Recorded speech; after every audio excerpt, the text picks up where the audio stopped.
Capítulo 7. Crucemos al otro lado. Ya no hablaré mucho con ustedes, porque el príncipe de mundo, el genio perverso que lo gobierna, ya viene. Y no tiene nada que demandar de mí, no tiene nada en común conmigo. Nada hay en mí que le pertenezca, y no tiene ningún poder sobre mí. Juan 14:30. Él fue oprimido, sin embargo, pero cuando se le afligió se sometió y no abrió su boca. Como un cordero que es llevado al matadero, y como una oveja delante de sus trasquiladores, enmudeció y no abrió su boca. Isaías 53:7. Uno de los tiempos más difíciles para disciplinar nuestra mente, nuestra boca, nuestras maneras y actitudes, es durante una tormenta.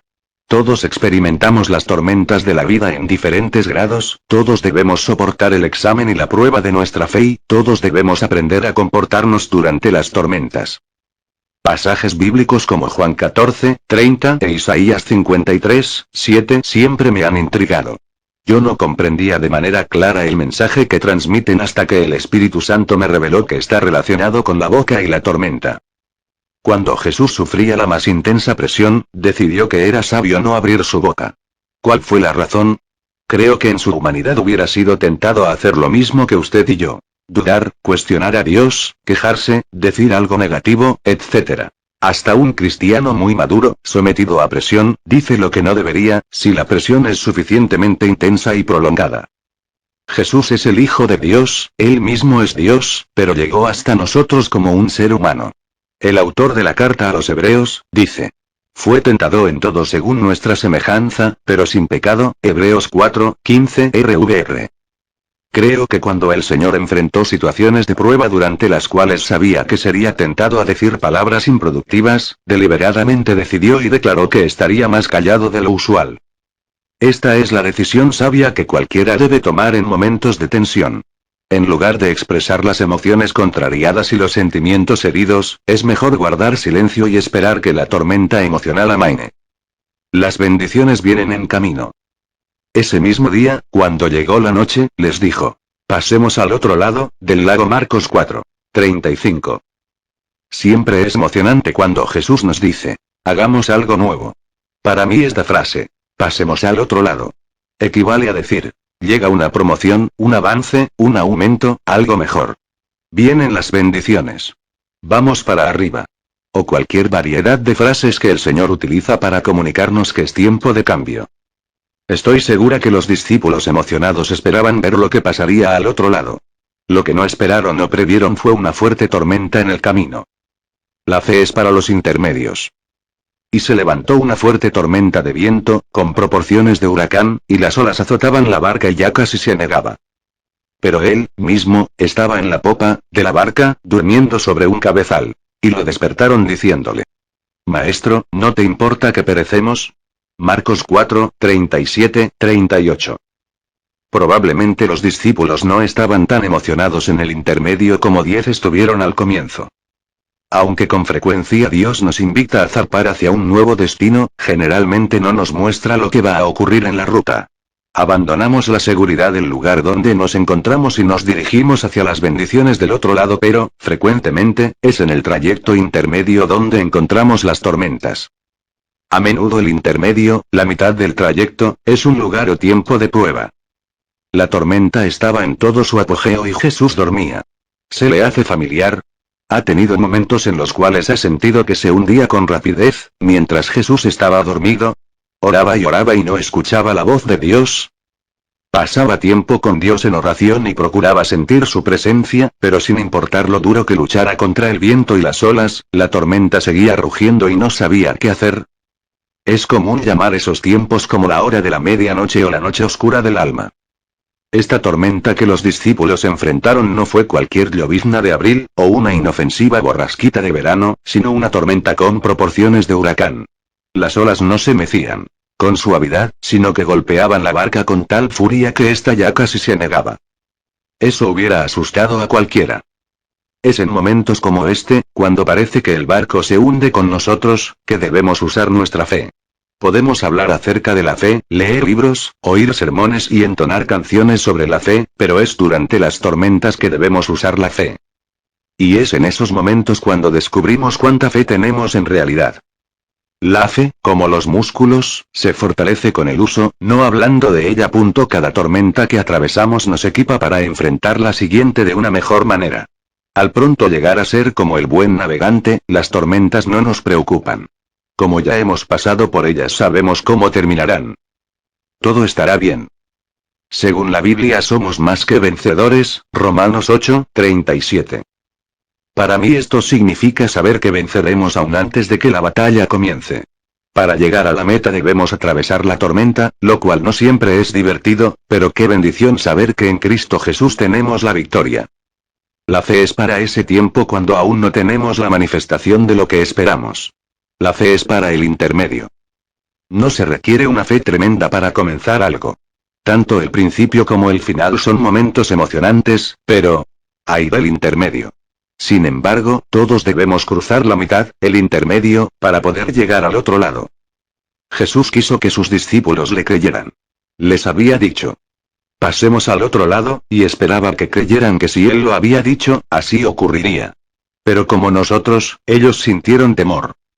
La tormenta calmada, los discípulos reprendidos. Él, levantándose, reprendió al viento, y dijo al mar: calla, enmudece. Entonces cesó el viento y sobrevino una gran calma. Y les dijo: ¿por qué estáis así amedrentados? ¿Cómo no tenéis fe? Entonces sintieron un gran temor. Y se decían el uno al otro: ¿quién es este, que aun el viento y el mar lo obedecen? Marcos 4:39-40 RVR. Jesús calmó la tormenta, pero reprendió a los discípulos por su falta de fe. ¿Por qué lo hizo? Para nuestro futuro es vital que crezcamos en la fe, la cual es confianza en Dios. Si Jesús nos permitiera estar temerosos y continuara calmando todas las tormentas de nuestra vida, sin corregimos, jamás aprenderíamos a pasar al otro lado. Algo que tiene que cambiar es nuestra reacción ante las tormentas de la vida. Es cierto que debemos crecer en autocontrol y disciplina de la boca. Como ya lo hemos notado, no podemos domar la lengua sin la ayuda de Dios, pero Él tampoco hará todo por nosotros. Aguante. La ayuda viene en camino. Mantengamos firme, sin fluctuar, la profesión de nuestra esperanza, porque fiel es el que prometió, Hebreos 10:23 RVR. No es suficiente ser positivos y hablar con fe cuando todas nuestras circunstancias son positivas. Es tiempo de pasar al otro lado, de ir hacia arriba. Es tiempo de mantener nuestra profesión o confesión de fe, Hebreos 10:23 RVR, y sacudirnos de las tormentas, sabiendo que Dios lo ve todo, incluyendo esas tormentas. Como Él es fiel podemos agarrarnos de su mano y estar seguros de que no nos dejará hundir.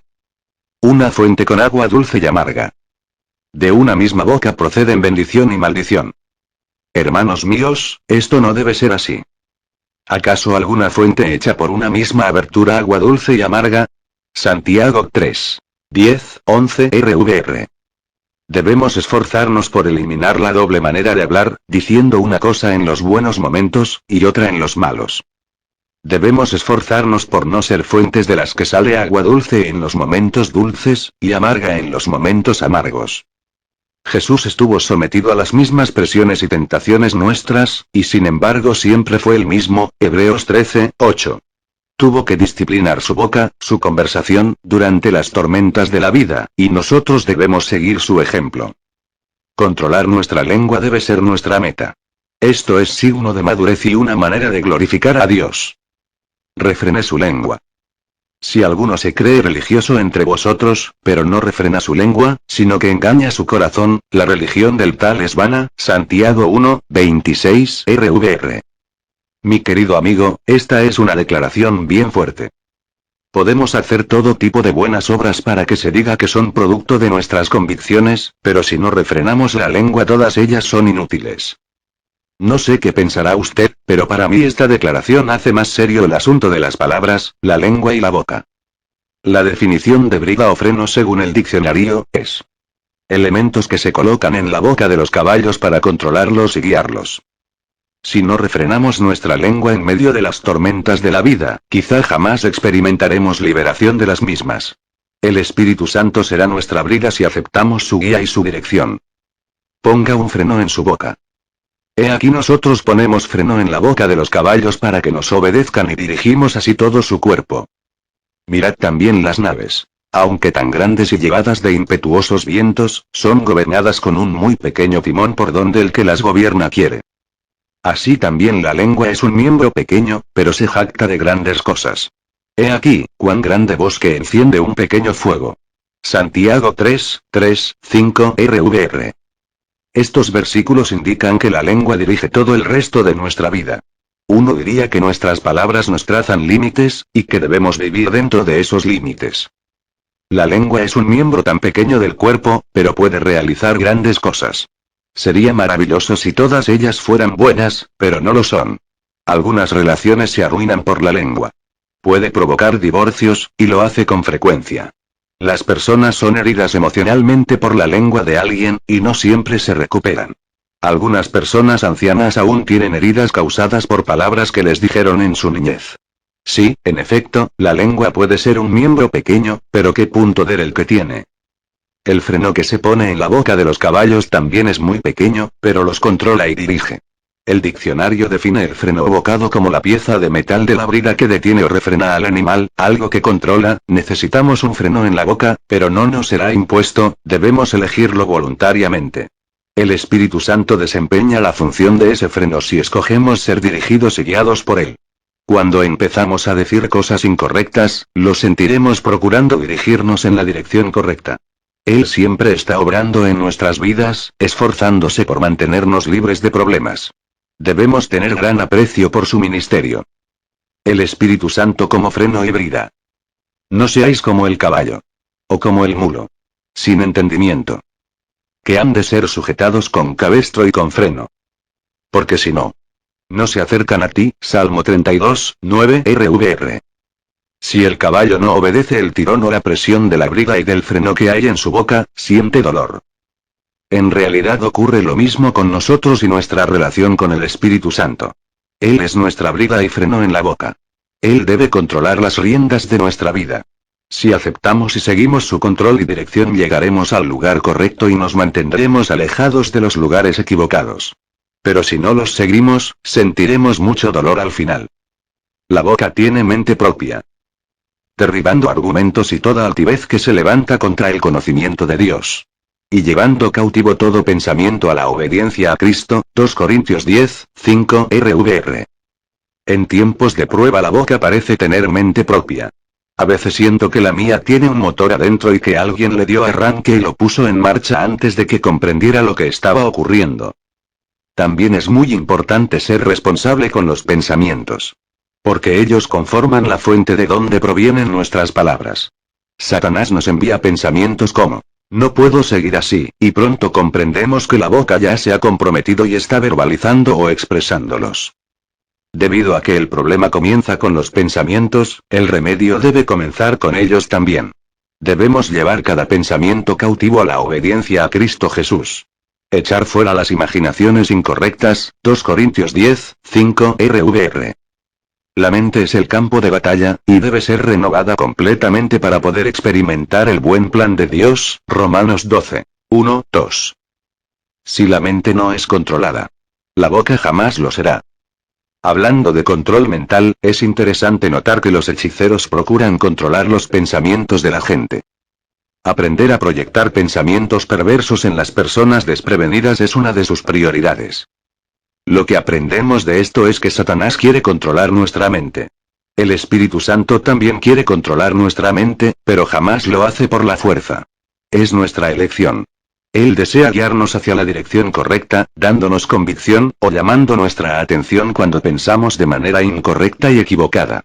Entonces, somos nosotros quienes elegimos echar fuera los malos pensamientos y dar cabida a los que producen buenos frutos, tal como se nos enseña en Filipenses 4:8 RVR.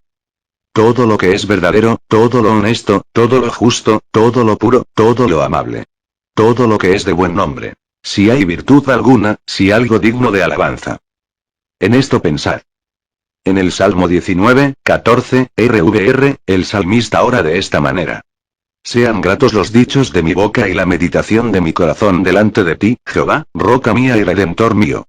Note que menciona tanto la boca como el corazón, porque ambos actúan al mismo tiempo. Pienso que algunas personas procuran controlar la boca pero no hacen nada para controlar los pensamientos. Es como arrancar solo la parte externa de la maleza. A menos que se arranque también la raíz, la maleza siempre retoñará. Ordene su conversación. Bienaventurados, felices, afortunados, dignos de envidia, son los no perversos, los rectos, realmente sinceros e intachables de camino, de la revelada voluntad de Dios, quienes andan, ordenan su conducta y conversación, en la ley del Señor, en toda su voluntad revelada. Salmo 119, 1. Debemos ordenar nuestra conversación de acuerdo con la voluntad de Dios. Cuando se encuentre en un momento de prueba, procure no solo mirar dónde está y qué ocurre en ese preciso momento. Mírese a sí mismo y a sus circunstancias a través de los ojos de la fe. Ha dejado la orilla, ahora se encuentra en medio del mar y la tormenta golpea con furia, pero llegará al otro lado. Las bendiciones le esperan en la otra orilla, así que, no salte del barco. Muchas personas decaen, se descarrían o fracasan durante los retos, y en parte se debe a que no han aprendido a caminar. Como una prueba es 10 suficientemente desalentadora en sí misma, no necesitamos añadirle insultos y deprimirnos hablando negativamente. En Deuteronomio 26, 14 se le ordenó a los israelitas llevar sus ofrendas al Señor y decir: no he comido mi diezmo en tiempo de lamento y luto. A veces cuando la gente enfrenta tiempos de prueba comienza a comerse su propio diezmo en lugar de dárselo a Dios. Como resultado se desvían en cuanto a dar al Señor. ¿Cuál es la razón? Porque es difícil obedecer al Señor durante la adversidad personal. El diablo susurra al oído: ese asunto de diezmar no da resultado. Mejor es que no lo sigas haciendo. La boca entonces dice: es verdad, no da resultado. Mejor uso este dinero para mis necesidades, porque a mí nadie me ayuda. Recuerde que Satanás no quiere que usted pase al otro lado. Él no desea que progrese. Quiere verlo dando marcha atrás y regresando al lugar donde estaba. Cuando Jesús contó la parábola del sembrador y la semilla según Marcos 4, el terreno representaba diferentes tipos de corazones que recibieron la palabra. Cuando mencionó la semilla que fue sembrada en terreno pedregoso, según el versículo 17, dijo: pero no tienen raíz en sí, sino que son de corta duración, porque cuando viene la tribulación o la persecución por causa de la palabra, se ofenden, se disgustan, se indignan, se resienten, tropiezan y caen. Algunas personas se descarrían durante la tribulación. Jesús dijo en el Evangelio de Juan 16, 33, RVR, que en esos momentos debemos cobrar ánimo porque Él venció al mundo por nosotros. Estas cosas os he hablado para que en mí tengáis perfecta paz. En el mundo tendréis aflicción, pruebas, angustia y tribulación, pero confiad, recobren el aliento. Tengan certeza, no se intimiden, yo he vencido al mundo, lo he privado del poder de hacerles daño y lo he conquistado para ustedes. Estas son verdades que necesitamos recordar y repetir. ¿Vivirán estos huesos? La mano de Jehová vino sobre mí, me llevó en el espíritu de Jehová y me puso en medio de un valle que estaba lleno de huesos. Me hizo pasar cerca de ellos, a su alrededor, y vi que eran muchísimos sobre la faz del campo y, por cierto, secos en gran manera. Y me dijo: Hijo de hombre, ¿vivirán estos huesos? Yo le respondí: Señor, Jehová, tú lo sabes. Me dijo entonces: Profetiza sobre estos huesos, y diles: huesos secos, oíd palabra de Jehová. Ezequiel 37, 1, 4 RVR. Quizá usted sienta que su vida no es más que huesos muertos y secos. Sus circunstancias, como huesos, están tan muertas que hasta hieren. Su esperanza puede parecer perdida, pero permítame mostrarle el camino de Dios. En la continuación de este pasaje el profeta hace lo que Dios le ordena, y ve cómo Él revive y le da de nuevo aliento y espíritu a los que una vez fueron solo huesos muertos y secos. Lo mismo puede ocurrir con usted y conmigo. Pero no sucederá hasta que lleguemos a ser voceros de Dios y profeticemos su palabra. Ya no podemos seguir diciendo palabras ociosas e inútiles y permitir que, bajo presión, nuestra boca tome el control. Lázaro, ven fuera. Estaba enfermo uno llamado Lázaro, de Betanía, la aldea de María y de Marta, su hermana. María, cuyo hermano Lázaro estaba enfermo, fue la que ungió al Señor con perfume y le secó los pies con sus cabellos. Enviaron, pues, las hermanas a decir a Jesús: Señor, el que amas está enfermo. Juan 11, 1, 3 RVR. En Juan capítulo 11 se registra la enfermedad y muerte de Lázaro. Cuando Jesús entró en escena, Lázaro ya tenía 4 días de muerto. Saliendo al encuentro de Jesús, Marta le dijo: Señor, si hubieras estado aquí, mi hermano no habría muerto. Versículo 21. Más tarde su hermana María le dijo exactamente lo mismo. Señor, si hubieras estado aquí, no habría muerto mi hermano. Versículo 32. Todos en ocasiones nos sentimos así. Pensamos que si Jesús hubiera llegado tan solo un poco antes, la situación no sería tan mala. Estoy segura de que los discípulos sintieron que su situación hubiera sido diferente si Jesús no se hubiera quedado dormido en la parte trasera de la barca. En Juan 11. 23, 25, RVR, vemos cómo Jesús respondió a esas palabras desesperanzadas y desesperadas. Jesús le dijo: tu hermano resucitará. Marta le dijo: yo sé que resucitará en la resurrección, en el día final. Le dijo Jesús: yo soy la resurrección y la vida. El que cree en mí, aunque esté muerto, vivirá. Usted conoce el resto de la historia. Jesús llamó a Lázaro, un hombre que había estado muerto durante 4 largos días, para que se levantara de la tumba, y él lo hizo, totalmente restaurado. Si Jesús puede resucitar un muerto, con toda seguridad también puede resucitar una circunstancia muerta. Podemos ver en la experiencia de Ezequiel con los huesos secos y en el relato de la resurrección de Lázaro, que no importa qué tan malas parezcan las circunstancias, Dios tiene una solución. Pero recuerde, existen leyes espirituales que debemos respetar para poder ver el milagroso poder de Dios, y una de estas leyes es ilustrada en el relato de la mujer con flujo de sangre. Dígaselo a sí mismo constantemente. Pero una mujer que desde hacía 12 años padecía de flujo de sangre, y había sufrido mucho a manos de muchos médicos, y había gastado todo lo que tenía, y de nada le había servido, antes le iba peor, cuando oyó hablar de Jesús se acercó por detrás entre la multitud y tocó su manto. Mareos 5. 25, 27 RVR. ¿Qué pasó con la mujer que padecía flujo de sangre? Había tenido ese problema durante 12 años. Había sufrido muchísimo y nadie la había podido ayudar. Seguramente la atacaban pensamientos de desesperanza. Cuando pensó acercarse a Jesús, probablemente escuchó decir: no hay caso.